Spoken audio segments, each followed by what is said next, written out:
All right, what's up, everyone, and welcome to episode 29, Blake and Vish Sports. It's not just Blake and Vish today. We got him. He's back. Grant Cohn is back. We're happy to have him on the channel. It's been a little while, but Grant, how are you doing? Got the UCLA sweatshirt on.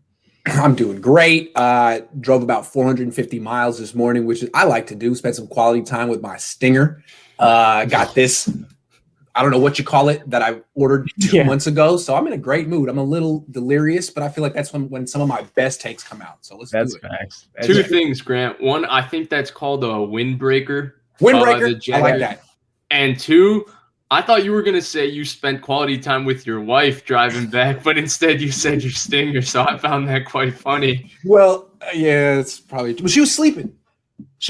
I was sleeping. We both kind of got some quality time with our baby, as we call it, our baby. The Kia? Now. Yeah, the Kia. Exactly. Awesome. Yes. So, of course, when you have Grant on the channel, you got to start with Niners topics.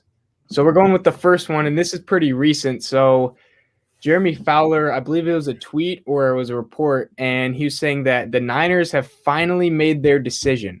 So that means, the last few weeks, they didn't really know or didn't have a consensus pick for who they were going to take at number 3. Grant, what are your thoughts on this?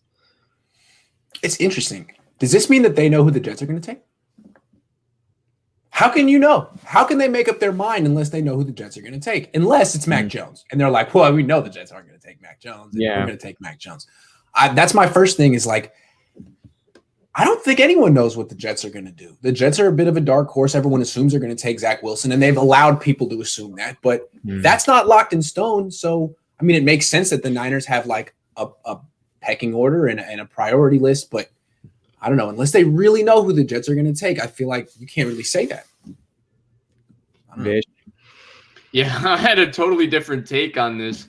First, in regards to the Jets, I think the Jets one is kind of set in stone, and here's why, Grant. Because these guys aren't allowed to tip the picks, right? Like the Schefters, the Silvers, these guys aren't allowed to tip the picks. But what they do say every time, they go, how do you know the Jets are really taking Wilson? Well, I can't say for sure, but I would be really, really, really surprised if it wasn't Wilson. Basically telling you, like, I would be really surprised if the Washington football team doesn't take Chase Young. So I feel like that one just is a little bit, I don't know, they feel so confident where I think it would take like a shock of shocks for it not to be Zach Wilson. In terms of they're ready to make their pick, I think they've had their guy in mind. Look, I've been saying this, Grant, with you, with Blake, it's been constant. You don't trade up to number 3 unless you have a guy in mind. I think they do. I think we're starting to get a little bits and pieces. Reporters are starting to piece it together. For example, Ian Rappaport went on with Keanu Martin and said,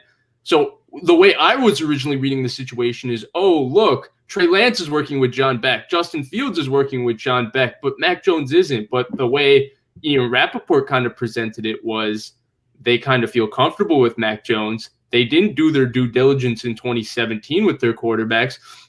So they're making sure that they dot every I, cross every T, and make sure they're doing every single thing to make sure they're making the right decision here. So I think they've always had their guy in mind. I don't know if that's changed, but I think to say that they're ready to make their pick is just to say that basically they've done what Gruden and Mayock did, if you remember from 2 drafts ago. They sent the scouts home and they've got a guy in mind. I think it's something like that. They're no longer going to be discussing it. They've made their final decision, but I think they've always had one guy in mind. And you think it's Mac Jones, or is that a further topic? Is that the next topic? We can discuss it. We don't have to go there yet. We can discuss it here in a bit, but Blake, what is your take on this? I think when people are saying that the Niners are ready to make their pick, I think that means the media knows who they want now. I think the Niners didn't trade up with like, oh, we're going to choose between one of these 3 guys. We're not sold on really any of them yet. And I think those 3 I think it's any of the quarterbacks besides Trevor Lawrence. I think they know they're not getting them, but I think they've been scouting, Wilson, Fields, Lance, and Mac Jones, and they had, 2 of those guys that were like, whatever one falls to us, we're taking them. I don't think they just came to this decision like, you know what, we're going to see which one we like the most. And, if they're there, they're there, but if they're not, we're just going to, maybe we'll trade down to 5 or something. Like, they have a guy. It's more of I think it's the media and, like, reporters are kind of they've been harassing everyone in the Niners front office because this was a huge move, obviously, probably one of the biggest of the whole offseason. So I think it's the media. I think they're starting to figure out who it is more likely to be. Grant? Can we go to the next topic now? Do you want to go immediately to talk about who it is? You want to talk about who it is right now? Well, where else could we go with this one right here? I mean, he says that they are ready to make a pick. It's in 3 days. I would freaking hope that they're ready to make a pick. Yeah, I would freaking hope so. Yeah. Hell yeah. Shall we give our predictions right now? Yeah. No, right. Vish, do it here, because what I want to do is basically discuss the Mac Jones thing. I mean, everyone's saying it's Mac Jones, right? There. Everyone's saying it's Mac Jones. Sure. Who isn't saying it's Mac Jones? And I think, Vish, you believe it's going to be Mac Jones. I do. So why don't you lay it out for us? Okay, so here's the thing with the Mac Jones, right? It's just, you know what this Mac Jones reminds me of? If you remember last year, for the most part, everybody was getting wrapped up with that number 13th pick with CeeDee Lamb or Jerry Jeudy. And Javon Kinlaw, the reason people weren't even considering him is because most people thought Javon Kinlaw was going to go in the top 10. I think that was kind of the consensus thinking until like the last month of the draft when stuff about his knee started coming out. And then the week before the draft, the last Peter King article before the draft, he said if Javon Kinlaw is there at 13, he expects the Niners to take him and all of that. And people started going crazy. The morning of the draft, people started mocking Javon Kinlaw to the 49ers. Lo and behold, Grant, I remember you tweeting, just making fun of the entire situation if they do take Javon Kinlaw and what happened. I wasn't into Kinlaw, but yeah, keep going. Yeah. They took Javon Kinlaw, right? So this idea that people don't know who the Niners are drafting to me is a farce. Just because they didn't know about them being enamored with Brandon Ayuk, how many people know which team picking at 31 or 25 is enamored with which player? For the top 10 picks, for the most part, the media gets it right. I remember 90% of mock drafts were between Solomon Thomas and Jamal Adams, and I would say the majority said Solomon Thomas in 2017.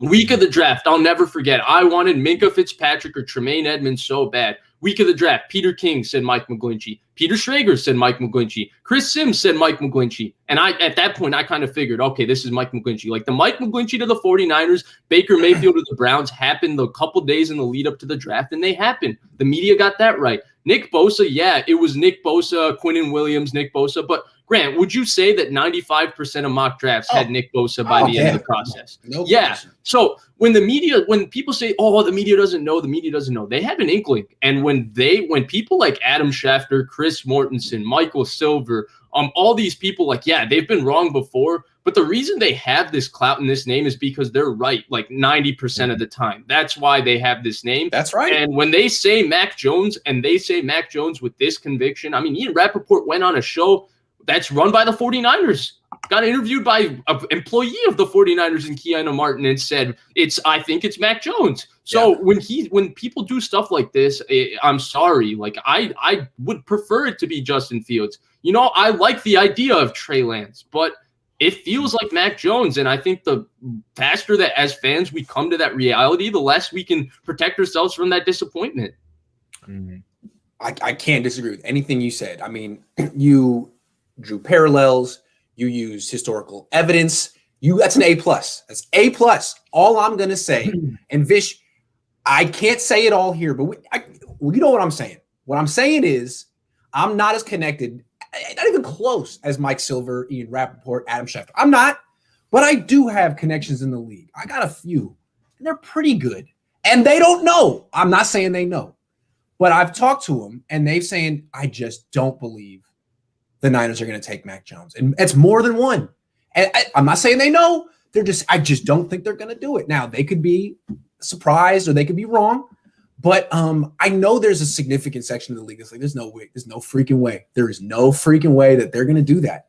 And now maybe they will. But I think it's interesting that, people who are as close to Kyle or as in the know as anyone else are like, BS. Not going to happen. I don't know. I still like this kind of just came out of nowhere, right? Like a lot of people were mocking Mac Jones, in the 20s. And then he kind of went up to the teens. And then as soon as the Niners went from 12 to 3, everyone's like, oh, it's Mac Jones. It just caught me off guard, and it still does. And I still am just like, where was all this hype before they traded up? Right. It was not there. He was considered like Patriots 15 was like kind of the, where people were throwing him. So it's tough for me to believe that like we've been missing it this whole time. But as soon as the Niners trade up, Mac Jones is a top 5 pick. That's where I just lost. Is it possible that their guy is Mac Jones, but they don't intend him to take him at 3? I mean, taking him at 3 is rich. You could trade down again a couple of spots, or you could take someone else and bank on him dropping, because I think a lot of people think he might. I mean, who takes him if the Niners don't? That's a question. Who takes him if the Niners don't? That's a great question, but where I would stand with that is then I question how he's your guy in the first place. Fair. Because there should be no price if he's your guy. But here's what I will say, right? There's two nuggets, Grant, that I've learned in terms of listening to the people in the know. The first one is if you go listen to Keanu Martin's interview, Ian Rappaport drops one thing, and I don't know if it's a Freudian slip, I don't know what it is, but he says the Shanahans have not hidden their love for Mac Jones. There you go. He says the Shanahans haven't hidden their love for Mac Jones. I mean, I think it's pretty obvious where this is coming from. I'm sorry. Yeah. And then 2, Mike Silver said on Matt Mayoko's podcast, I think it's this morning, he said, I know for a fact that their 3 guys, when they traded up, that 3rd guy was Mac Jones. He said they could have changed now. I don't know if they've changed their mind, but I know for a fact that it was Trevor Lawrence, Zach Wilson, Mac Jones. Wow. There you go. And again, Mike Silver has known Mike Shanahan since like 1990. Adam Schefter wrote Mike Shanahan's book. It's so obvious where all these guys at the top of the profession are getting the same information from. But it's not information. Not right. It's just my opinion. And they all have the same opinion. It's like, I'm guessing Papa Shanahan was like, hey, just don't report this just say you're smart. You figured this out on your own. Just say you figured it out on your own. And look, I can see that. But the only thing is that obviously they don't want to alienate their sources by lying to them. If something weird happens with the Jets, and they can be like, hey, well, we didn't see this. Yeah. We didn't mean to lie to you. Right. Yeah. No, that's a great point. Look, and I'm still hoping it's not Mac Jones. And we have 4 days. Like, I can still convince myself. But here's the thing. All signs of, like, if you're just looking at this from a clear head, logical perspective, forget who you want. Like, it's hard to not look at these guys and say, like, why would they? What's the gain for them by constantly mocking Mac Jones to the 49ers and say, I think it's Mac Jones? Like, what are they gaining out of it? Half of them that mock Mac Jones to the 49ers that also do the analyst job don't even think Mac Jones is better than Justin Fields or Trey Lance, but they keep mocking Mac Jones. But right? if they hear it, I mean, theoretically, if they're hearing it from Mike Shanahan, why would they not report that? They would feel like, man, that's rock solid. Man, that is rock solid. So let's flip it around. What does Mike have to gain by leaking this so aggressively? Why? I mean, I don't know if he's the one leaking it, Blake. Right, we don't know that. But if he is, then why? Well, it's in his interest. Whose interest is it? I mean, I will say this though, is like the media is very much generated on getting the most clicks and being very profound. And not me. Everyone else, of course, not Grant. Not me. I would never do that. Nobody in this stream would ever do that. But there is bigger guys that would, and I think a lot of people have been kind of on Chris Sims because he was one of the main pioneers, I guess you could say, for this. And he always says, I'm not doing this for clicks, and I believe he's genuine. But people,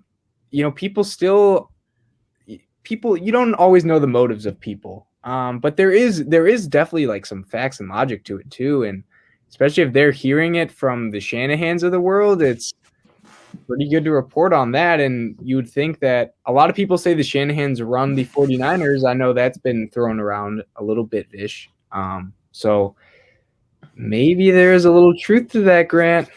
I wouldn't be surprised if Kyle and Mike's top 3 is identical to Chris Sims this year with Zach Wilson number 1, Lawrence 2, Jones 3. I wouldn't be surprised And I think with Chris Sims, to defend him, he basically just gave his opinion. He genuinely believes Mac Jones is the third best quarterback in the draft, which is why he feels he should be drafted. And he genuinely wants to be a GM. He's not trying to be like an intriguing media personality. He wants to be Mm-hmm. And then the other thing I will say is, like, everybody says they move in silence, right? Because I saw this in the comment section because of the Buckner trade or the fact that nobody knew they were moving up to 3. If this was Trent Baalke, where not a single soul thought Aldon Smith would be drafted by the 49ers, and then they drafted Aldon Smith. Not a single soul thought they would be drafting A.J. Jenkins. They drafted A.J. Jenkins. Not a single soul thought Jimmy Ward would be the pick. And it was like that. Because remember, I think when they picked Jimmy Ward, everybody thought they were trading up for Odell. Like, people were trying to mock them trading up for Odell. So, like,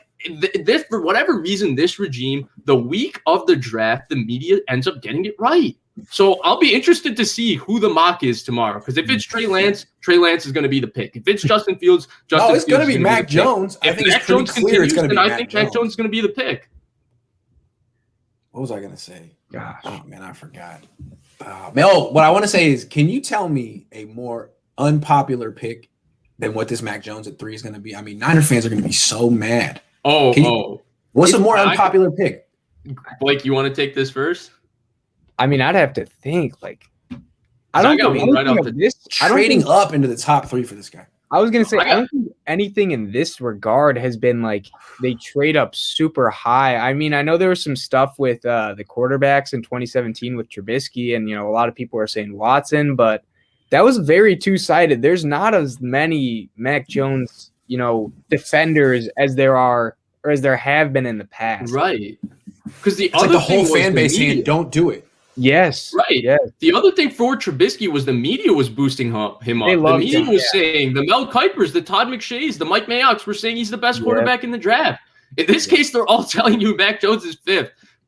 And so he's 33rd on my big board, but I could see him fitting the Niners. Like, ooh. Yeah.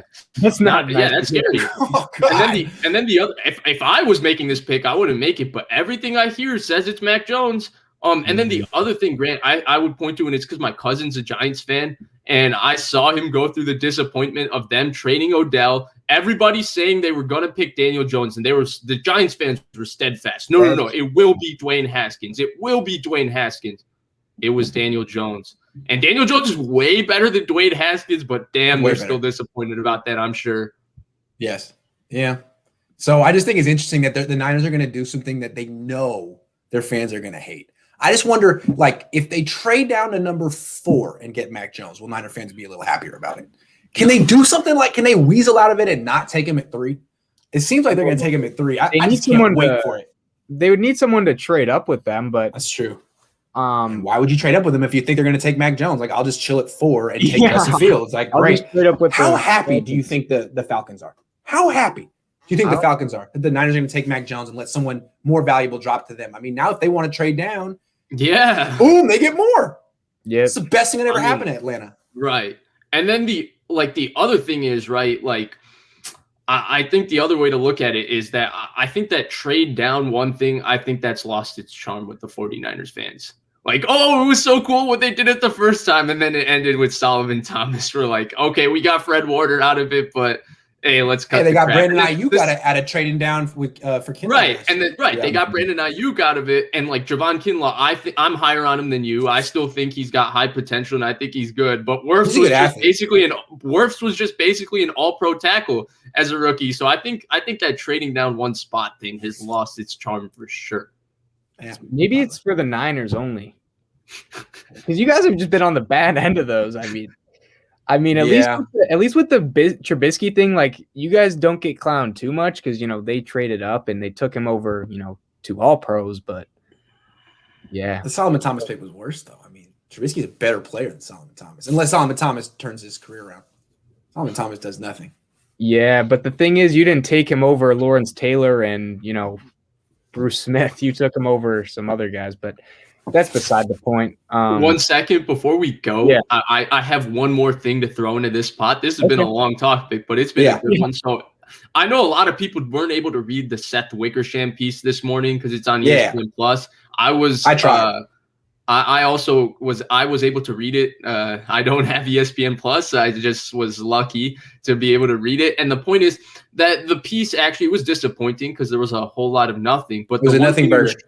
One thing it was driving home was the fact that Kyle and Mike Shanahan had realized through years with Brian Greasy and Jake Plummer and Matt, and even Matt Ryan was like, and Jimmy Garoppolo. And there was even a part in that article that was like Kyle got blamed for the Patriots Super Bowl, but Matt Ryan was a tick late on 4th down. Devontae Freeman missed a block. The defense didn't play well. So whose mouth do you think that came from? Just putting that out there. But I can't guess. But the point was that the whole article was about how they're going to try to get a guy to tie their legacy to a guy that's got a real chance to be that great guy, like Tom Brady was when they went against him in the Super Bowl, like Patrick Mahomes is. And I read that and I was like, wow, like, geez, they traded up to 3 to do that and get the I love Justin Fields. Trey Lance has got high potential. I think the odds of any of them being that guy are quite low. Quite low. Yeah. And, hey, I might win the lottery tomorrow too. There's a chance. Right. And the funny thing is, the funniest thing to me and the saddest thing about this is that they had an opportunity for 2 guys who I think will be first ballot Hall of Famers when their career is done in their first draft, and they just didn't do the due diligence. And I think that's just always going to come back and bite them. And I hate to think that all the homework they're doing this time is just because they're going to take Mac Jones and they don't want to look bad that they didn't, it's like, yeah, we made our mind up 3 days before the draft. No, you didn't. You made your mind up when you traded up that you wanted to Mac. And the reason you traded up to number 3 a month before the draft, not the day of the draft, is because you knew Mac Jones would be there. There was no chance Mac Jones was going 1 or 2. No chance. Hey, do you think that Kyle's going to be like, you know what, Mac Jones, best quarterback in this draft? I thought he was as good as any. He reminds me a lot of Joe Burrow. I mean, everyone liked Joe Burrow. Why don't we like Mac Jones? I think Kyle's John Lynch will sell it like that for sure. He's going to sell it. No, we went through it. He was the most impressive guy we've ever seen.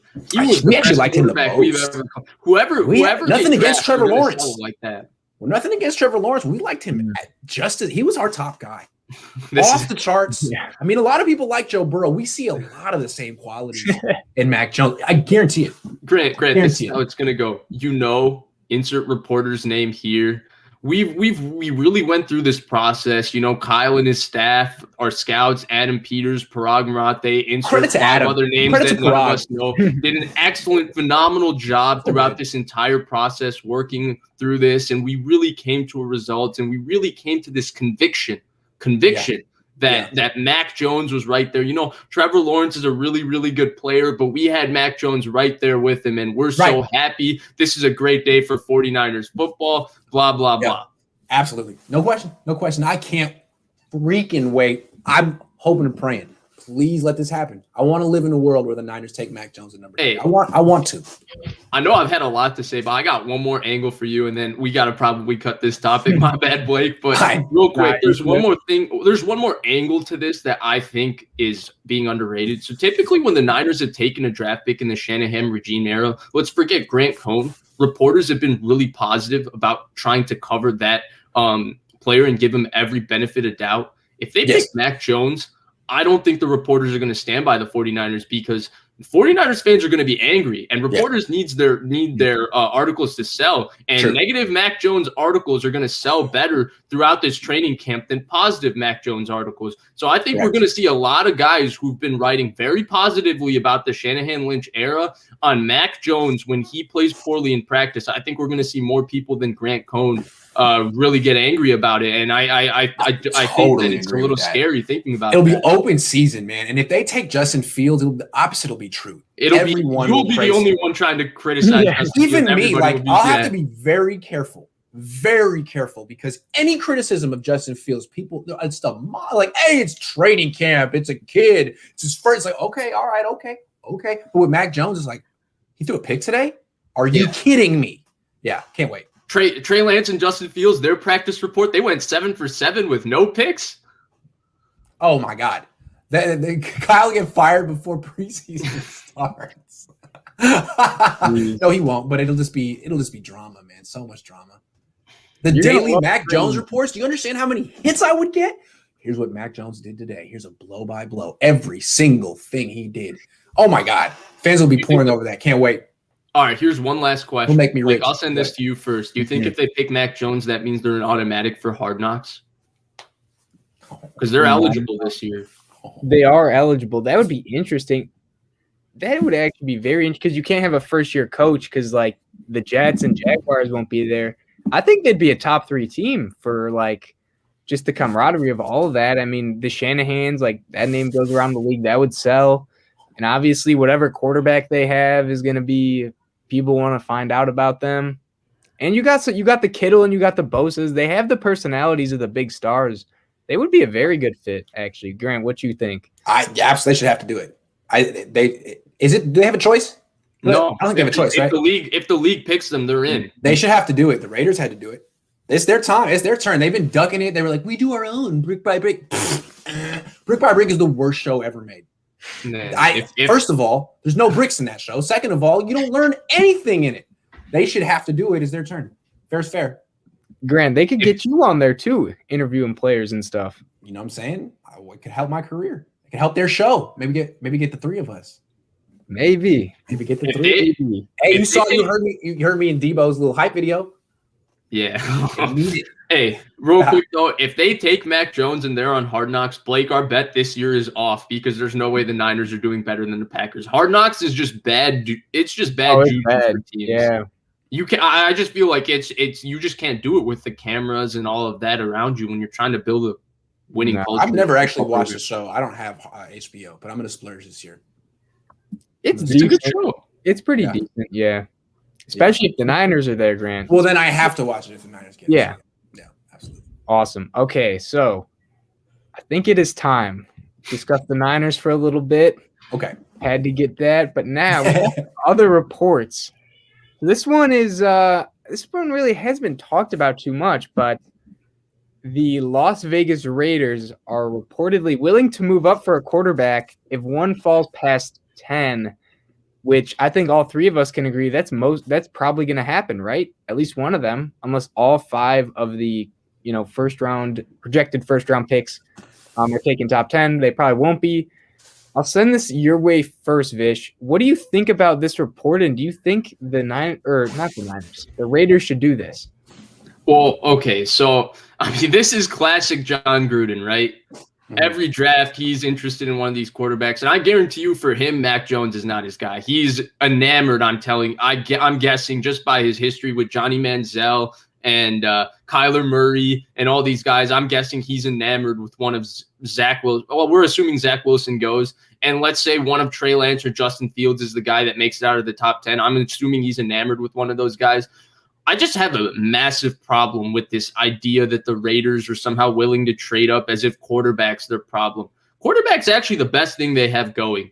Derek Carr is a pretty good quarterback. I mean, you can do a lot worse than Derek Carr. He's a top 15 quarterback, in my opinion. He's got high-end talent. I think his talent always doesn't get talked about enough. He has a really strong arm, quick release. He's athletic, moves well. He starts every game. I mean, he played through a pulled quad last year. So he's tough. He has a corny personality, but he's also cheap. He makes $18 million a year. There should be no discussion. He's going to cancel you on Twitter for saying that. He's going to find you and cancel you for saying that.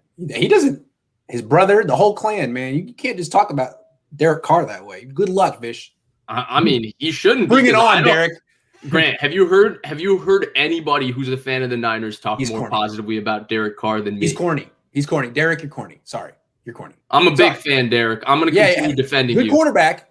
Yeah. Corny personality. All right, let's keep going. Yeah, but the point is, you know what? I'm corny too. So I mean, who am I? We're all corny. corny. The point is, Derek Carr is the best player on their team. It's him and Darren Waller. Everything else doesn't really work on their team. They just trade away half their offensive line. So they had something. They put together this offensive line with Gruden, and they traded half of it away. He's pretty good. But for the most part, it's just not working. Your defense, you don't just need one player on defense. You need 11. You need some linebackers. You have Nick Kwiatkowski, who Blake loves.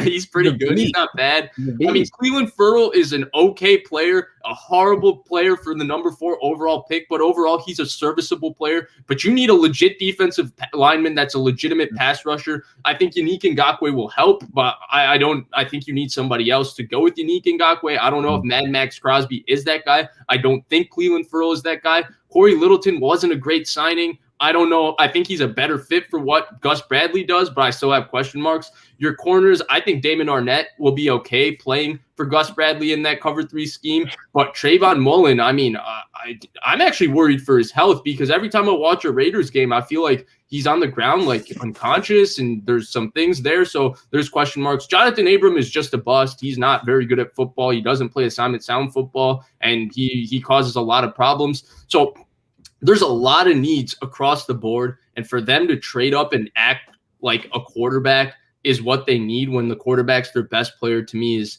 as pretentious and as arrogant as it gets. There's no way in hell the Las Vegas Raiders should draft a quarterback.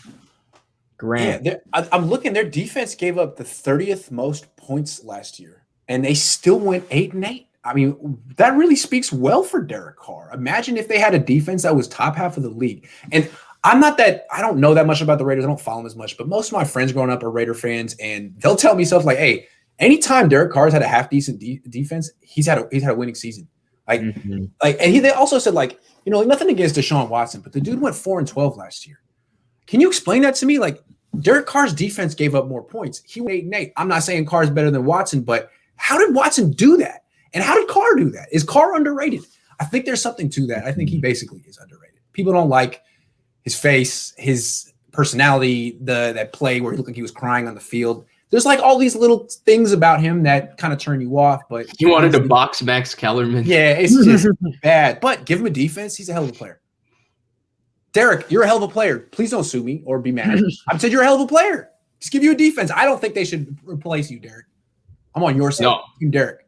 So I'm just confused at the whole thing, right? I think we've all hit it with saying how good Derek Carr is, but I guess my thing is, does maybe Gruden think the team is not where he wants it to be, and he wants to go into a mini rebuild and kind of cut the brakes with some of the older guys because their O-line is kind of older. Their defense, it is what it is. It's not really good at all. They don't really have like too much insanely good like young pieces all around the team. Maybe they're thinking Trey Lance, take him and then do a mini rebuild and have him sit maybe for a year or two. But behind Derek Carr, right? Yeah. What would that send to the locker room though? Like, we're just playing meaningless games until your guy Trey Lance can come in. Like, that's what I don't get.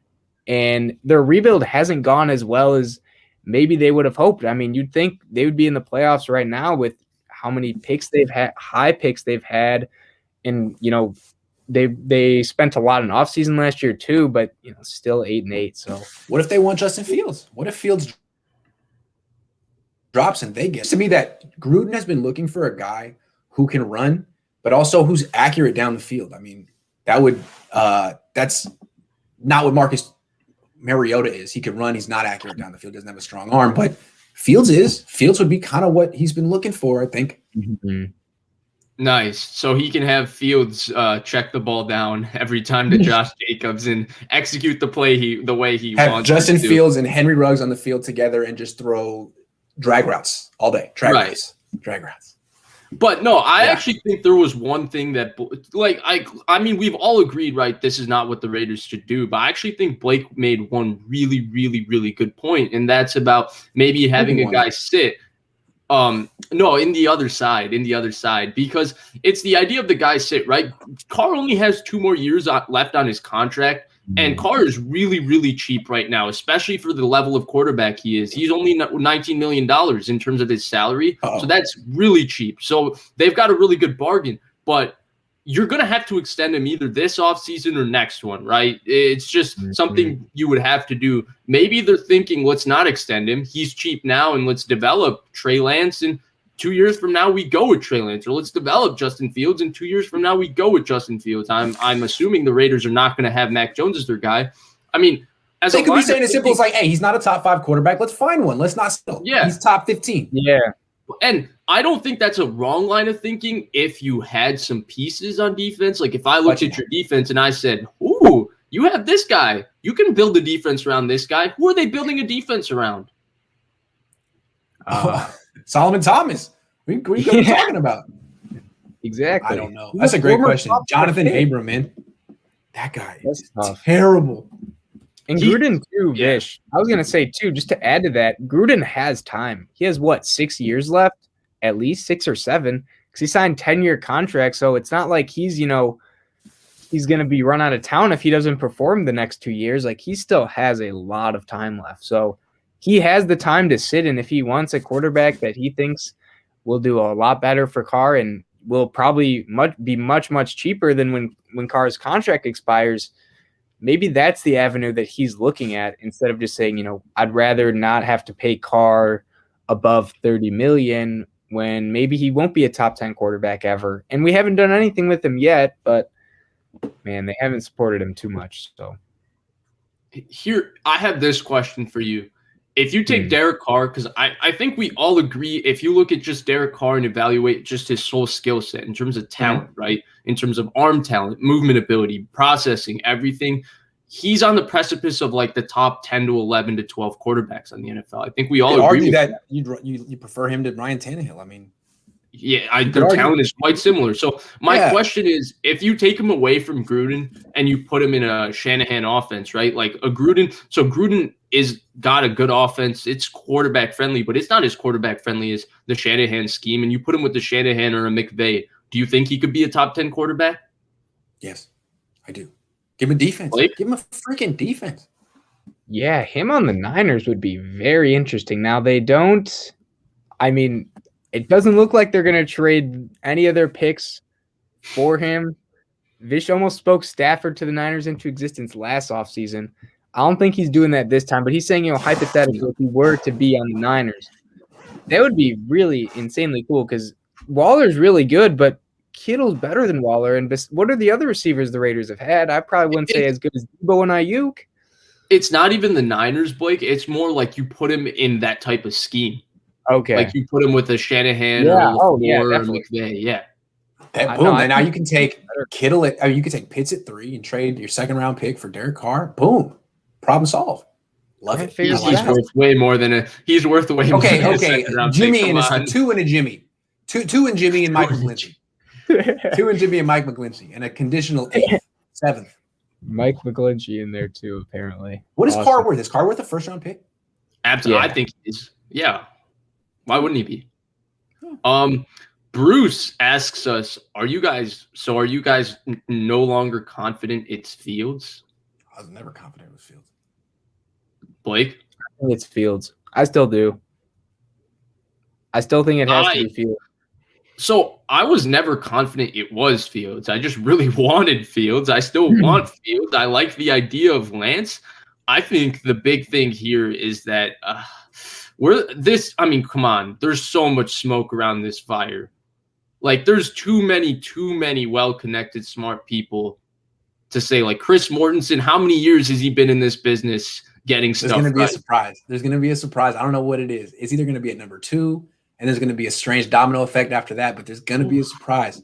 There's going to be a surprise. I don't know why the people in the league are so skeptical of the Niners. I think it's if the Niners take Mac Jones at 3, I think a lot of people in the league are going to laugh privately. Like, oh my God, they did it. They did it. I'll say this. They really did. I'll say this. Full disclosure, after the Stafford thing, I'm also trying to really, really push my mindset into thinking it's Mac Jones and hedge my bet. So when it's not Mac Jones, I can be this surprised, excited, like just the happiest thing in the world. And when it is Mac Jones, I've already prepared myself for the incoming disappointment of it being Mac Jones. You don't have to go through the anger and all that. Right. So I might be doing this. Right. I might be doing this on YouTube, but I'm still 100% fan first. That's funny. Dang. And this is a really nice question. So, in 3 years, Grant, will the 49ers be better if they draft Lance, Fields, or Jones? Of these 3, I really feel like Lance is the one who has a legit shot to be great. I don't think Jones does. I think his athletic limitations, he could be the next Drew Brees. I don't think he will be. Fields, I question his decision-making. It seems like there's a hesitation in his game. He holds the ball a long time under pressure. He could be very good, but I don't know if he's going to be great. And Lance could be a straight-up bust. Lance could be a tight end 3 years from now. But all the reports about him seem like he has like a ton of traits you can't coach. He's very young. If the Niners take him, I think that it's a possibility they have a Super Bowl in 3 years. If they take Jones, I think it's likely that everyone will be fired. And with Fields, they could be kind of in the middle, like competing, but not quite kind of where they are with Jimmy. Vish. I don't know. Yeah, so I'll give an individual of what I think they would be. So if they take Jones, I think that Jones is going to have these manufactured stats throughout, and he's going to be this kind of good player. But I think there's always going to be this looming question mark. And I wonder if maybe they make the Niners, because the thing with Jones is I think that the Niners are going to have to be a little more perfect with continually stacking their team while he's on the rookie contract. I don't think there's going to be room to really miss on signings and stuff, because I think that Jones' development track is going to take 2 or 3 years in terms of just getting him to the point where he can be a Drew Brees or a Phillip Rivers type. I think it's going to take at least 48 or 51 games of reps of him starting 51 games, because I think 50 games is kind of the mark where those guys really started to make changes in their career. Even Peyton Manning, and even Andrew Luck. Peyton Manning and Andrew Luck, 2 smartest quarterbacks to ever come out. They were turnover machines early in their careers. Interesting. And they weren't in as good. That's an interesting number. Okay, if you think about Jimmy. Sorry, keep going. Yeah, they weren't in as good offenses as Kyle, so Mac's stats will be way better because they will be more manufactured. But I think there will be some growing pains. So with Lance, I actually think that with Lance, like you, I agree. Lance's ceiling is limitless. Like the talent here is special. But the thing with Lance that worries me is I don't know if the Niners are going to be patient with him. I don't know if they're the kind of team where I think that with Lance, it just feels like it could be one of those things where he might eventually get there and he might be amazing. I don't know if Kyle Shanahan's the type of guy where I read him and he's going to be like, okay, Trey Lance, we're going to go through this process with you. We're going to go through these growing pains. Because to me, the way I read him on the sideline is just a guy that's sick and tired. He thinks he's ready to win a Super Bowl, and he's sick and tired of Jimmy Garoppolo getting hurt or ruining it for him. So I don't know if he's ready to go through that. But I agree with you in terms of ceiling. Lance is like very, very high ceiling. And like you said, there's a lot of really intriguing traits with Trey Lance, like how smart he is, his arm strength, his running ability, maturity, all these things. All his drive. Cool. Yeah, absolutely. Yeah. And then with Justin Fields, so the way I read it with Justin Fields, and I do want to add one more tidbit because I was listening to Greg Cosell on Rich Eisen's podcast, and this was the last time he went on with Rich Eisen. And basically throughout this process, Cosell has been a little lower on Justin Fields. And he told Rich Eisen, he's like, since the last time we spoke, Justin Fields has grown on me tremendously. I feel like there are still flaws, but I feel like the ability to throw and the ability to throw down the field is so elite in terms of his traits. I feel like this is kind of how I was looking at Justin Herbert. And I was like, well, he has this one special ability to throw and throw down the field where, yeah, there's some things, but if you can make things clear and defined, like this could be a real star. And he's really grown on me throughout this process.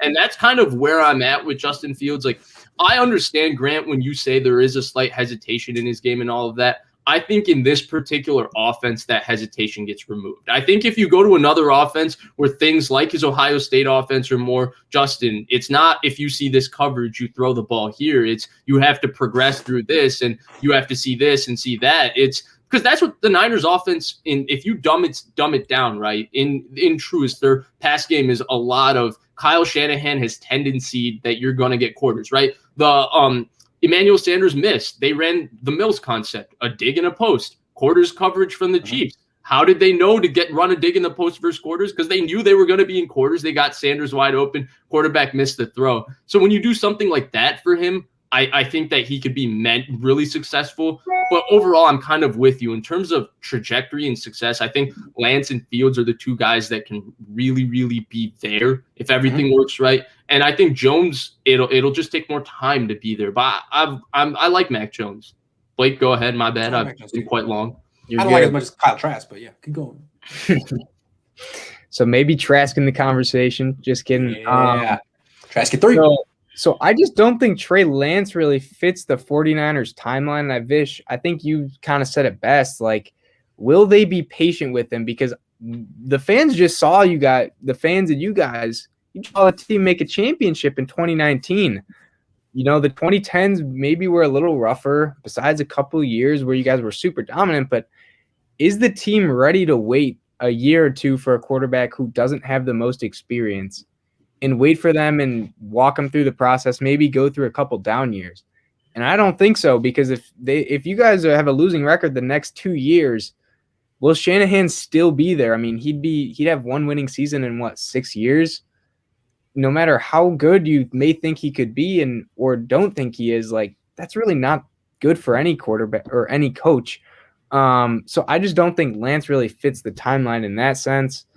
But yeah, you had something, Grant?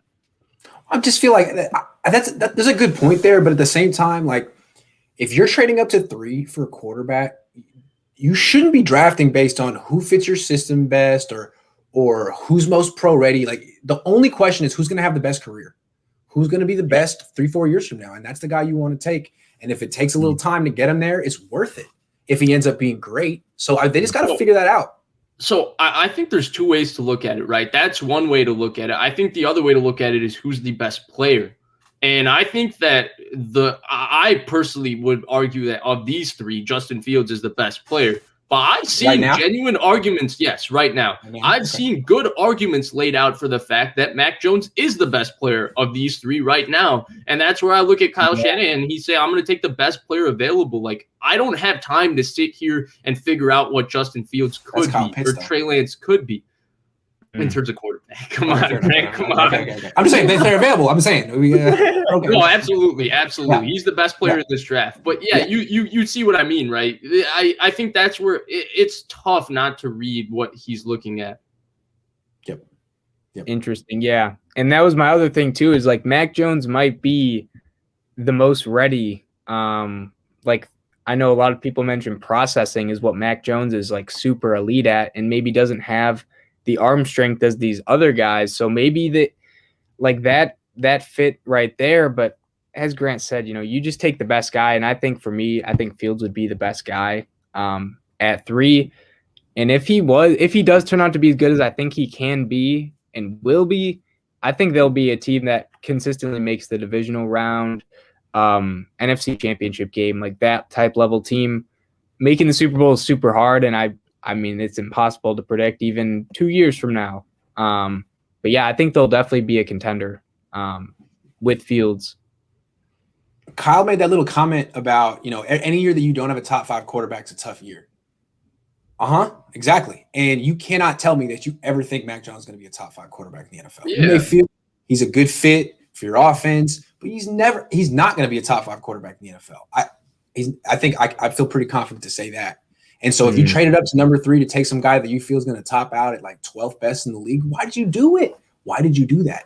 It's baffling. No, you're right. And it's just because think about it. Even if he becomes the best, he's going to be like, I don't even know if like prime Drew Brees, most people on years, it was because everybody in Drew Brees' prime, it was Manning, Rodgers, Brady. Everybody agrees those guys were in the top 5. Brees was 4 at best. Yeah. The other 2 were always recycled. Some years it was Ben and Brees. Some years it was Brees and Rivers. Some years it was Ben and Rivers. Some years it was Ben and Matt Ryan. Some years it was Stafford. Like Palmer. Yeah. Some years it was Stafford. So there's been Russell Wilson then came along. Andrew Luck. So there's been a lot of guys that have been recycled with those 3. Those were the 3 constants. And when I look at this era, to me, Josh Allen, Patrick Mahomes, and Deshaun Watson are the 3 constants of this era. And then that's the question becomes, can Mac Jones become one of the other 2? And I have questions about that. But then I have questions, honestly, if Justin Fields and Trey Lance. I love Justin Fields. If either of them could be the other 2, which is why when you make that statement and then you trade up to get the 3rd quarterback in a draft, it just I kind of like right. The only reason we like it and we defend it is because we want Kyle Shanahan to be aggressive and go get his guy, and he's done that. But we think highly of Kyle at this point. We still think highly of Kyle. We respect him. Yeah. But when you analyze it from a logical standpoint, it's like, man, like, can there be a third guy in this draft with that capability? Or wait, are the Jets and Jaguars just stupid because they're missing out of the one guy in this draft with that capability? It's hard. Hard. Yep. Man. I don't know, man. That's a good question, Sebastian Martinez. That was a good question. Thank you. Yeah, it was like 10-minute discussion. Thank you. Yeah. When I get questions, I'm like, I don't know, man. Good question, though. Thanks for asking, you guys. We really gave you a good answer on that one. Definitely. You got your money's worth. Awesome. So I think we can move up. Grant's mentioned Kyle Pitts number 3 a couple times, but if that doesn't happen, he might go 2. We'll see. But here's an idea. So Jerry Jones has been very adamant about his affection for Kyle Pitts. He really likes him. He's the owner of the Cowboys. Sometimes they take who he wants, sometimes they don't. But he has said he really, really, really wants Kyle Pitts. So do you guys think, we'll start with you, Grant, do you think the Cowboys should trade up for Kyle Pitts? I mean, it seems like he's the kind of player that any team could justify trading up for. He's that good. But I'm looking at the Cowboys. I'm not a Cowboy expert, but I'm looking at them and I'm seeing – hold on, that's the Raiders. These are the Cowboys. I'm looking at in 2020, their offense ranked 14th in yards despite Andy Dalton playing most of the year. And their defense gave up it was 23rd in yards and 28th in points allowed. So, yeah, I mean, Kyle Pitts is great. He'll help them, but he's not going to help the defense. That's terrible. I don't know. Seems like they should probably do something about that defense. Okay. Vish, what do you think? Yeah, to me, it's got to be defense. It's kind of the same thing. It's got to be defense. Like, I actually like Blake Jarwin, man. I don't know why, like, people acting like he's chopped liver when he's your 5th receiving option behind CeeDee Lamb, Amari Cooper, Michael Gallup, and Ezekiel Elliott. It's pretty good. Yeah. And I actually think offensive line is a bigger need for the Dallas Cowboys than people are letting on. Like, there's no more the case of they have 3 Hall of Fame offensive linemen. They have one guy who's going to be in the Hall of Fame and Tyron Smith, who's got back issues. They have one guy who might make the Hall of Fame and Travis Frederick, who retired. And then they have one guy who might be the best offensive lineman in the NFL, still in that conversation in Zach Martin. Lyle Collins is good, but they started Joe Looney at center. You remember Joe Looney? The only successful pick of the 2012 draft for Trent Baalke. Sure. So they started Joe Looney at center. So to me, this is a no-brainer. I love Kyle Pitts. I think Blake and I have gone on and on about how this is the best player in the draft. This is a generational talent. There is no weakness to his game. People are just using blocking as a way to say, oh, he's got a weakness, but he really doesn't have a weakness. No. His blocking is more than serviceable. So I think this is a no-brainer, like, for anybody to select him. But if you're Dallas, I think the best thing to do is trade down and start building your defense. You just paid Dak Prescott a ton of money, and Dak Prescott is more than capable of winning a Super Bowl. Don't do what you did to Tony Romo to Dak Prescott. Hold on. Okay, so we agree, but real quick, you laid it out. You named the players. Ezekiel Elliott, CeeDee Lamb, Amari Cooper, Michael Gallup, Kyle Pitts. Ooh, with Mike McCarthy, even with a bad defense and Mike McCarthy, that's a tough. Plus Dak Prescott, that's a good team. That's a good team. Even with the bad defense, I'm not going to tell anyone not to trade up for Kyle Pitts. He's worth it. Hey man, they would be a tough team with Kyle Pitts. So here's my kind of angle of it, and it's more due with value. So we both have mentioned how we think this guy's a generational talent. Are you kind of on the same path, Grant? Like, do you think he's as good as advertised potentially? Hell yeah. Okay. He's like the tight end Bo Jackson, dude. You can't overstate it. Okay, so we all agree he's a generational talent. And here's, I guess, my question. Do you guys think there's a defensive player in this draft that has the potential to be as good of a defensive player as Kyle Pitts is? No. Okay. So I would not actually be that mad if I was a Cowboys fan if they did this. Now, listen. Fair point. I realize how could you be mad? No, exactly. I realize how bad their defense can be and is. And with whoever they take in the first round, it's not going to get just incredibly better. So I guess my thing would be you trade for a generational tight end. You have an insanely good offense. Cut Zeke when you can and, save money there. go cheap running back. You can draft a tackle or O-line if you want second round, but maybe don't focus on defense this offseason and wait for next offseason and get your offense fully loaded for just terrorizing teams in the NFC East. Because I think Cooper, Gallup, Lamb, and Pitts, like, how are you actually going to stop that? And yeah, I know their defense is garbage, and next year they will not be good, but they won't be that good, whatever defensive player they grab. So I'm just saying I would wait till next year, and I would be cool if they traded up for Kyle Pitts. That to me is actually a hell of an argument. Yeah. And this just reminds me of the topic, like, Grant, you made me do this every week for about 3 weeks, and we would talk about Kyle Pitts at 3. And it would be one of those things where I'd be like, man, this dude is crazy. He's making me talk about Kyle Pitts at 3 when it's not going to happen. But I can't come in there and tell him he's crazy because taking Kyle Pitts is never a bad thing. That's how special Kyle Pitts is. Like, the only way I think Kyle Pitts isn't fantastic is if he has some unknown issues where off the field or he gets injured because this guy is just too good. And so, yeah, I still think they should go defense, but I think that's a hell of an argument. I mean, like, if he goes to the Jets, like, if they take him, if the Jets took him at number 2, first of all, it would be the right pick. Second of all, he'd have a chance to be the best Jet of all time. He'd be in their ring. He'd be that kind of a player. So they're just investing after his rookie contract. Whoever doesn't take him really needs to think hard about what you're passing on, man. You're going to be seeing him in the league on SportsCenter all the time for the next decade. Could be yours. Could be yours. Yeah. And this seems like a Jerry Jones pick too. Like, so he was super enamored by Johnny Manziel, if you guys remember. I think it was 2014. And everyone in the room was like, do not do this, take Zach Martin. Let's be smart about this one. And luckily they didn't take Johnny Manziel, but he does. Jerry Jones loves, like, the exciting, the talked about newsworthy players, and Kyle Pitts will be that. So they're like that connection. And, Blake Jarwin he's not the worst tight end, but it's not like you can't get better than Blake Jarwin. I mean, I don't know if that's fair. Pitts, they'd have the number 1 offense in the NFC. Who would have a better offense than them?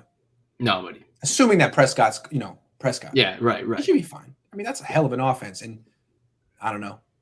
Terrible defense, but wouldn't they would have very near the number 1 offense in the NFC without Kyle Pitts, though. Yeah.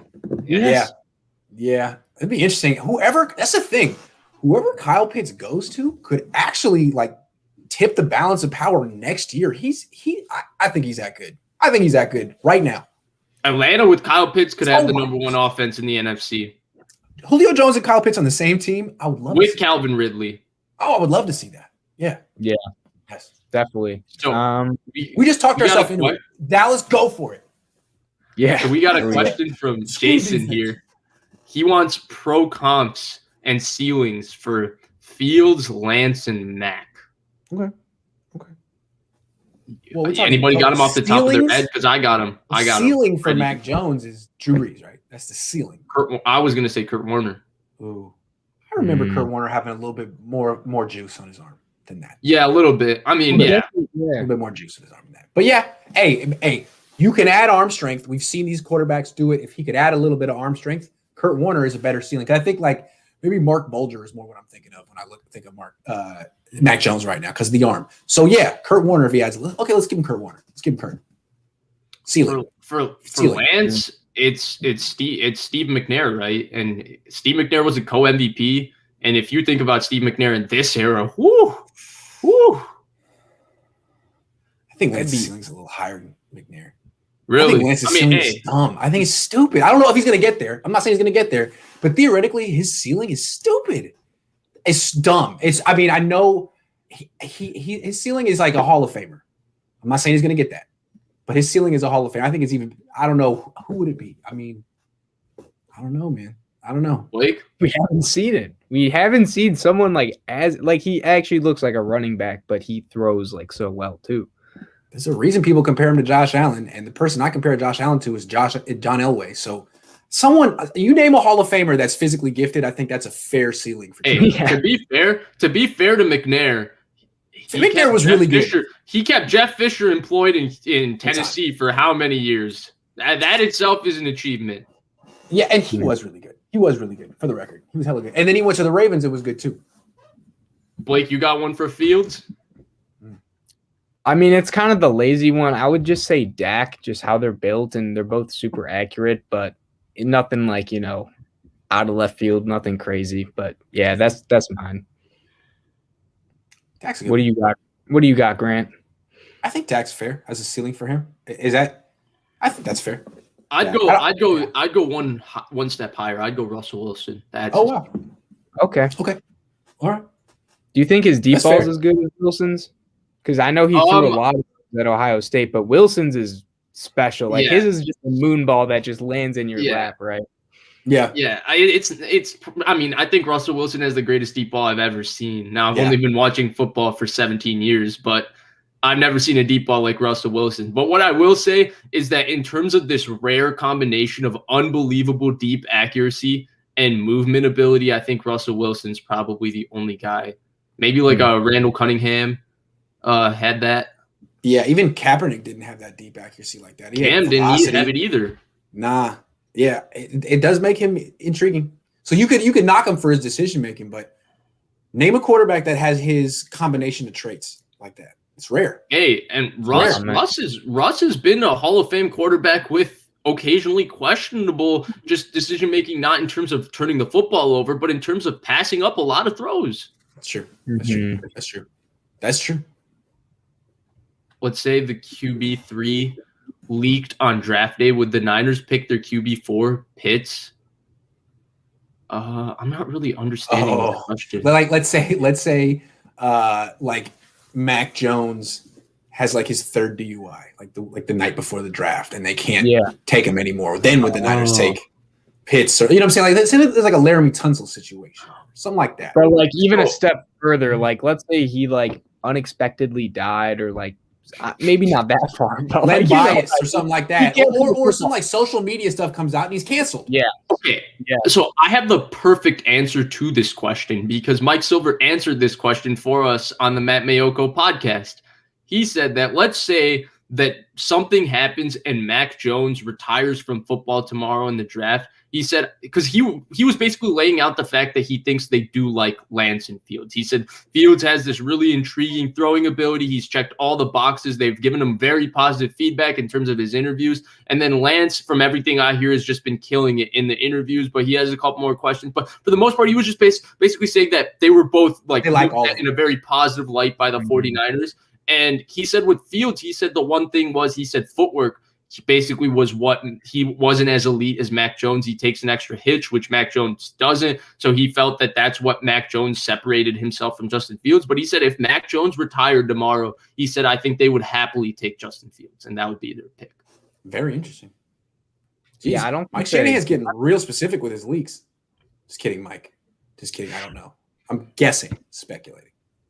Do you guys really think the gap between, say, Mac Jones, if that's their third quarterback, or the QB they think they want to take in Fields, is that much different for them to just be like, we are screwed, guys. Like, we got to trade back, go back to 12, go back to 8, recoup what we can, and take whoever we can there. I think they're going quarterback regardless of, if two of these guys can't play football ever again, like, they're just taking the other guy. I think they have to go quarterback regardless. They've made that clear. I think Blake is right on. And Grant, I'm surprised you've not been tooting your own horn throughout this process, because I think the one thing that the Niners have made very clear, and I think it's starting to become clear, is their true feelings about Jimmy Garoppolo.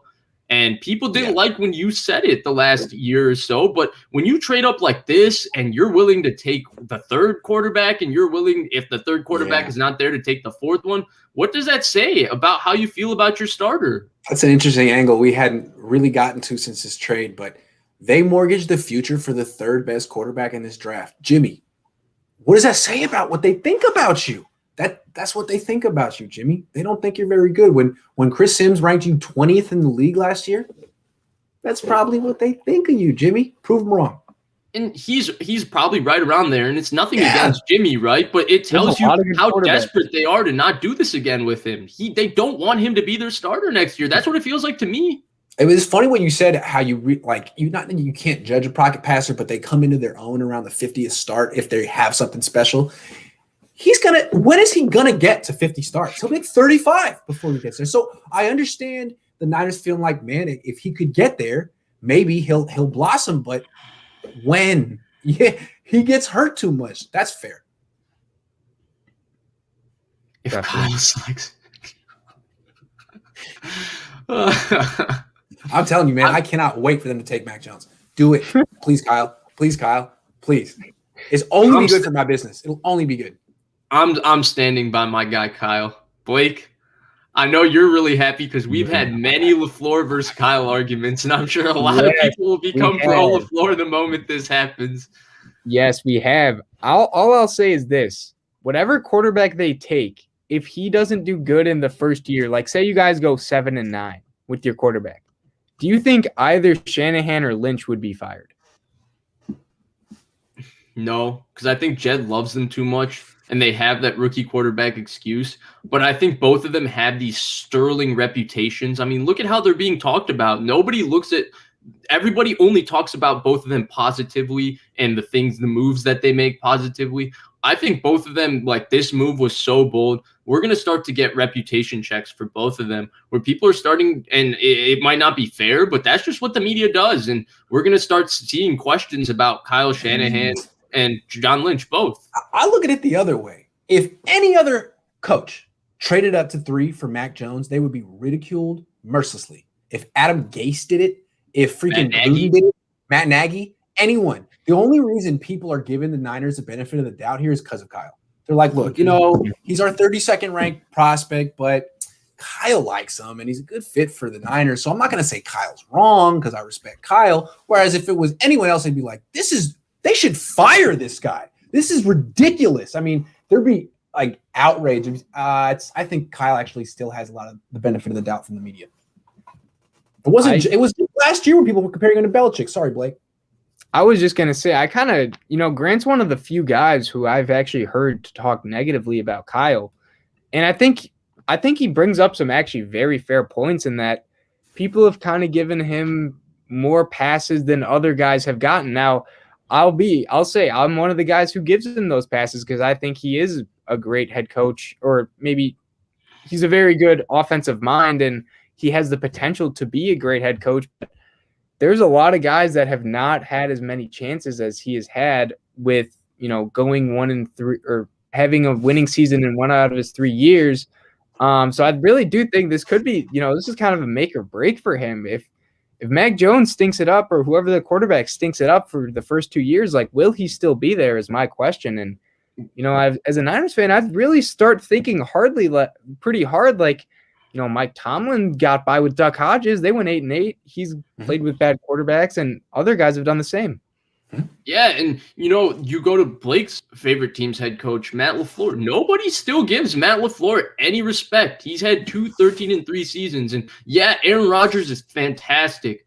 Remember what the reports were on Aaron Rodgers, that nobody could get along with him and all of that. He's not going to conform to the scheme, all of that. Matt LaFleur has found a way, 1, to get along with Aaron Rodgers these 2 years, and 2, to make it work and find a scheme first that gives Aaron Rodgers a schematical advantage. So that's one thing they've done a great job. And 2, they've been able to modify and adjust the scheme to Aaron Rodgers' needs. I'm not saying Matt LaFleur is the next Bill Walsh. I'm just saying what he's done has been kind of discredited or not given credit for in the same breath as Kyle Shanahan. And he's been 26-6 in 2 seasons. Like, that's insanely good. And people are still making fun of the Packers for taking Jordan Love last year. If the Niners had taken Jordan Love, everyone would have praised him. So, I mean, the Packers couldn't trade up right now for Mac Jones. Matt LaFleur doesn't have enough capital to do that.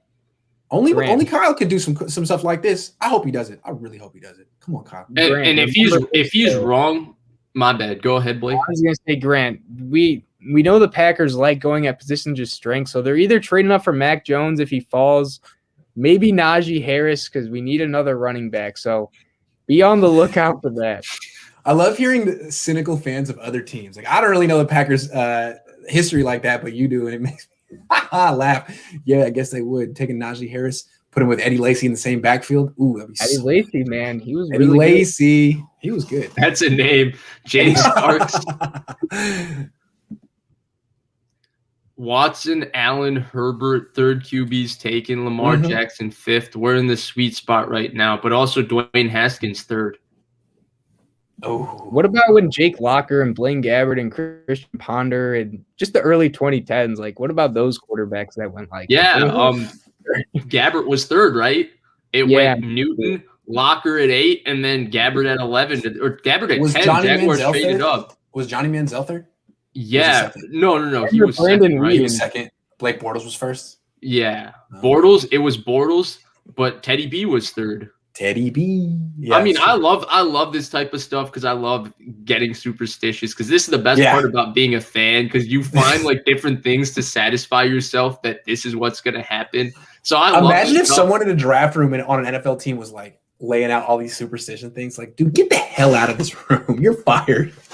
You know what the funny thing is? I hear all these former GMs like Mike Tannenbaum that go on, and it's like they actually care about stuff like this. They care about like winner in college and all of this. And it's like you hear former players and former coaches, and they're like, to hell with that crap. All we care about is whether he can play football or not. But like the former GMs and executives are like, he's a winner.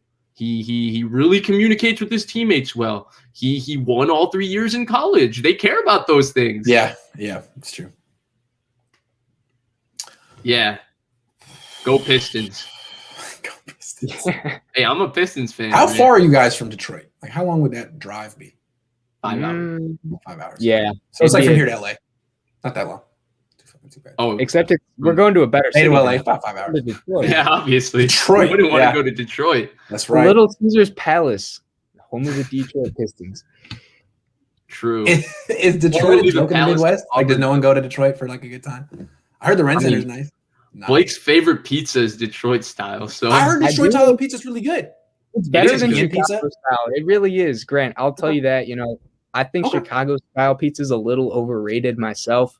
I'm not a big fan of the tomato sauce on top, but I do love a good Detroit style. Detroit style is the best. Let me tell you a little fact about Oakland. For whatever reason, Chicago style pizza is incredibly popular in Oakland. Incredibly popular. There's a thing called Zachary's in the East Bay, which just you guys like lasagna with bread?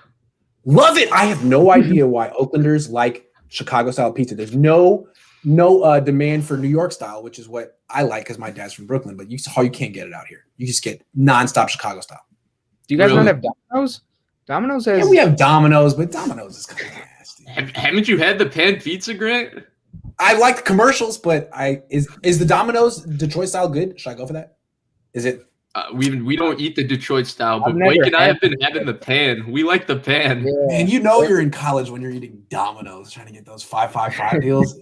I've been there. But I'm just too old for that, man. My stomach can't handle Domino's. It can't handle Taco Bell. At a certain age, like 23, you just can't do it anymore, man. 23. Taco Bell was 2 more years. I can't handle that stomach ache after. You can't handle T-Bell, Grant? Come on. No, dude, when I was 21, every night after the bars at UCLA, we would definitely hit Taco Bell, and we would just get like 7 things off the dollar menu.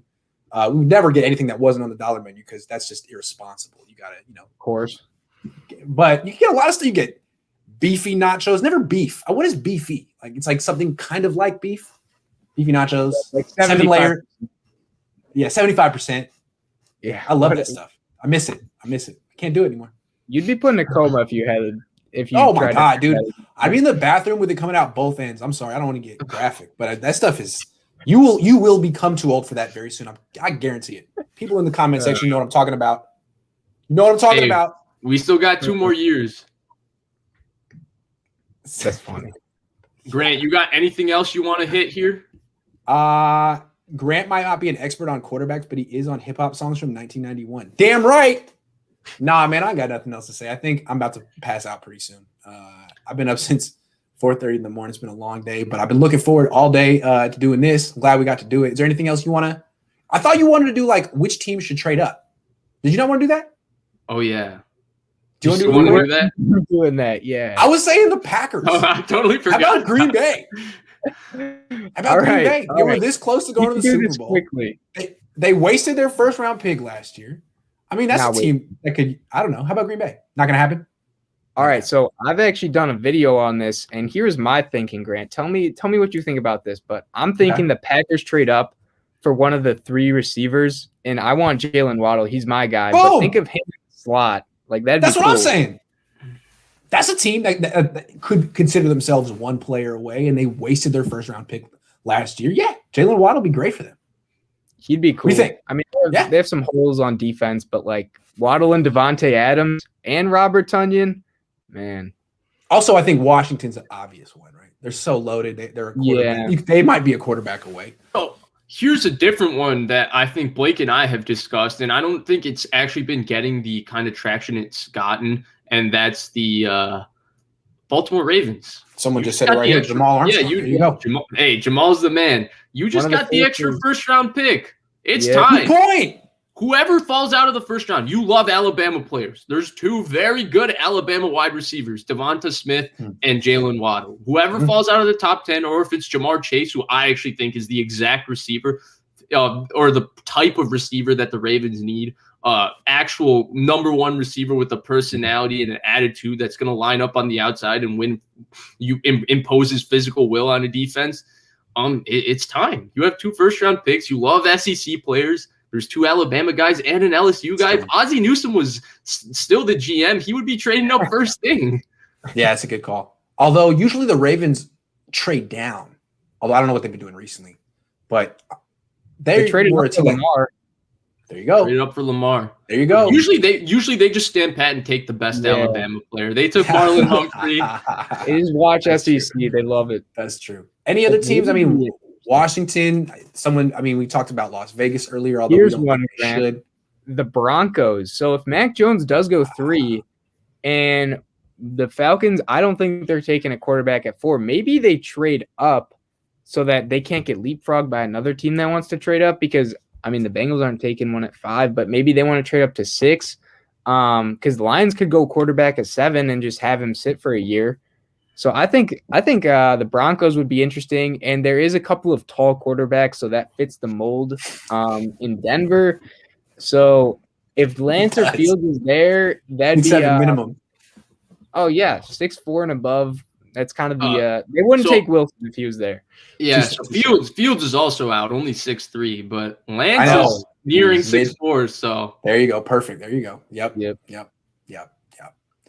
Interesting. All right, I'm gonna go fall asleep, guys. Thanks for having me on your show. Let's do it again sometime. On. Yeah. Sorry that I was like zonked. I tried to give you my best. I really did. But you did give us our best. This was awesome. We talked about Mac Jones ad nauseum. I can't wait, Grant. I really hope they draft him. I was sitting at this wedding this week, just thinking about Mac Jones so much. I was like, man, I really, really am looking forward to next week if that happens. Not because I think he's going to be a bust or because I think Kyle's going to get fired. I just want to see reaction. I want to see the reaction. I think it's going to be great because usually I'm the one who overreacts, and Niner fans are like, "Stop it! I'm happy. You're raining on my parade." No, it's going to be the opposite. I can't wait. Whew. You know what? You know what's going to happen this offseason if they take Mac Jones? Just 2 years ago, Grant Cohn was the most hated man in San Francisco when it came to the 49ers, and Kyle Shanahan was the most beloved man. If they take Mac Jones, Grant Cohn will be the single most beloved person. Do it, Kyle. Do it, Kyle. 49ers fans. I'm begging you. Pick Mac Jones. Pick Mac Jones. It's the best thing that's ever going to happen for my career. It's the best thing that could happen to me. The worst thing that could happen to you. Oh, man. I'm just excited for the training camp reports, where Grant gives out his list of good and bad. I want to see it. I'm excited. I'm a Niners fan this offseason. I think I have to be. But yeah. If they get Mac Jones, they're definitely going on Hard Knocks. They're definitely going on Hard Knocks. The funny thing is, it's been a long year talking Niners quarterbacks. Blake and I were coming down, and we were like, dang, free agency's coming. We can talk about all these different teams. The draft's coming up. We can talk about all these different moves. Boom. The Niners trade up to 3, and it's like, damn. We're going to have we have one discussion we can have for the next 5 weeks. So, next show, what do you think the Niners should do with the number 3 pick? So-and-so reporter says this and this. And then what's going to happen is they're going to take someone with the number 3 pick, and then I'm going to have to write 3 articles about that person every day. So-and-so bought a house in the Bay Area. Oh, my God. So-and-so was seen walking in Santana Row in Santa Clara. Oh my God, Justin Fields, he's in town. Mac Jones. It's going to be great. I can't wait. That was the Tua situation in Miami last year. Tua was so famous until he actually started playing. People were like, oh, he's mediocre. Damn. Okay, before you go, I wanted to ask both of you this question, okay? And let's just look at the short-term future. Let's look at Mac Jones, Trey Lance, Justin Fields. This is just a kind of philosophical question. Let's say the Niners do manage to win a Super Bowl with Mac Jones in the next 2-3 years. I mean, if they stack up the roster, I wouldn't put that out of the realm of possibility. They made one with Jimmy Garoppolo, and I think we all agree there's some stuff that's just a little better with Mac Jones than it is with Jimmy Garoppolo. It's much cheaper. Yeah. So cheaper. I think we can agree there. Let's say they manage to win a Super Bowl, but let's say Trey Lance and Justin Fields, like they're both superstars. One's an MVP, one's an all-pro. They're like Lamar Jackson, Mahomes, Josh Allen types players. But they don't have that winning resume, and Mac Jones wins the Super Bowl with the 49ers. What would be your reaction? Would you call the pick a success? What would it be? I mean, this is a deep hypothetical, but I'm just interested in the reaction because Grant, you want to go first? I have some follow-up questions. I mean, Joe Flacco won a Super Bowl. Nick Foles won a Super Bowl. Like, is it one Super Bowl in a very long, excellent career? Like Steve Young? No, I'm just saying, I'm not even going that far. I'm just saying 4 years from now. I mean, if he wins a Super Bowl, fans will be very happy. But if he wins a Super Bowl in year 3 and goes on to have a Joe Flacco career, fans won't be happy. So it'll buy the Niners some time, but you got to still have an excellent career. Don't you think? Agreed. Blake? Yeah. I think if he wins a Super Bowl and he plays well, like he's not, one of the Peyton Manning in 2015 where, the roster's just dragging him to the finish line and he's actually performing well, I think it'll go down as a success regardless of how the other guys do, because winning a Super Bowl is very, very, very hard. Sure. You guys both know that. I know that, watching team make the playoffs and fail, like seeing them win, no matter how it gets done, you're just like, wow. A ton of stress just goes off your shoulders and you're like, wow. This is awesome. Okay. But and that's my thought. I'm kind of with Blake, and I think that Super Bowl can kind of ease it, but I think there will always be, if those two guys do become stars, of what could have been. Like if you won one with Mac, you might have won like 6 with those guys. You know what I mean? Exactly. But the reason I brought this up, and I'm going to leave it at this, and it's just something that both of us have, all of us have talked on the phone. I've had this conversation with both of you at different times, is the question of, does Kyle Shanahan look at 2017 in the draft and say, did I really, really miss?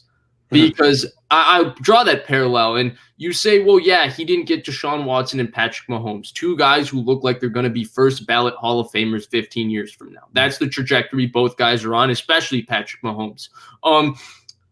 But Kyle was right, wasn't he? He had a 3-year plan. If his quarterback was Kirk Cousins, right? Like the Super Bowl, I think we agree that particular game, Kirk Cousins could have won that game. Kirk Cousins is not missing George Kittle on 3rd and 5. Come on.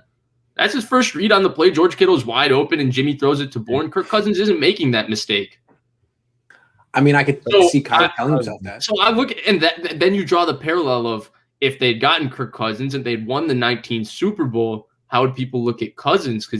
And how would people look at? Because I think Watson and Mahomes are still Watson and Mahomes in that scenario.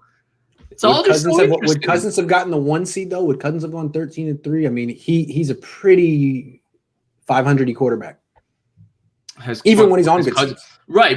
But Cousins has never played on a team like that with a defense like that when they were running the ball like that. Like, come on, let's be honest. The one thing with Garoppolo, and the reason I think the Niners fans would defend Mac Jones is because they defended Garoppolo to no avail until week 1. They did against Arizona. God. And then once week 1 against Arizona happened, everybody was like, I'm done with this guy. But the thing last year when I was trying to get my YouTube channel off the ground, I would be like, hey, maybe the Niners should consider getting rid of Jimmy and bringing in Aaron Rodgers. People like, Aaron Rodgers is a bum. Get out of here. He's old. Like, okay. But the point with that, right? The point with Garoppolo is that, and I think what a lot of people missed last year, and it's because they were winning, is that he played poorly in a lot of their wins. And that's what people missed. He played really poorly week 1 versus Tampa Bay. He was really, really bad in the monsoon versus Washington. The Carolina game was kind of ugly, but they won that game early. I mean, that pick to Kuechly was terrible. Terrible. Yeah, so he didn't play well against Minnesota in the playoffs. No, We it's know him. he did not. We didn't even get to see him really Might have been play their against. worst player on the offense in that game. Yeah, and we didn't really get to see him play against Green Bay. So There's a reason for that. Right. So the point is, when you look at all of those things, that's where I go, yeah, Kirk Cousins probably could have done that same thing. I mean, we've seen Kirk Cousins play at a pretty high level the last 3 years. I just think it's funny that the result of Kyle Shanahan's choices at quarterback, who he didn't want, set up the last 2 Super Bowl winners. The Chiefs are the Chiefs because of Kyle Shanahan's choices. The Bucs are the Bucs because of Kyle Shanahan's choices. I find that very interesting. I love that. Good job, Kyle. So who does he You not might work want? it out. Who did he not want Jordan Love? Hopefully he didn't want Jordan Love. I heard he loved Jordan Love. No, loved him. He hated loved Jordan Love. He did not do due diligence on Jordan Love. Man, that's gonna be the next one he's gonna get. All I can say is, Grant, when Jordan Love 2 weeks from now is traded for a 4th-round pick, I would love for you to come on so we can do a full Jordan Love devoted show with Blake. Packers are gonna do that. That'd be so good. That'd be so good. Did you hear about Did you hear about the Patriots thing, Grant? No.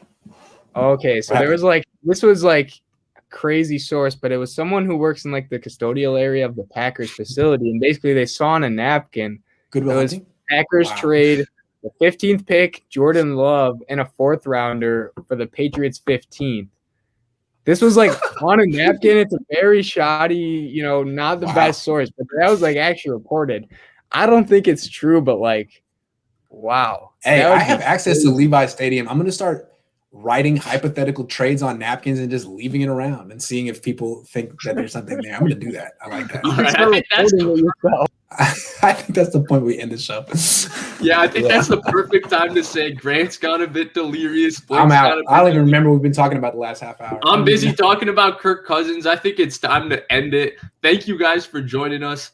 Please. The Kirk Cousins conversation, a.k.a. the Niners' favorite topic. Right.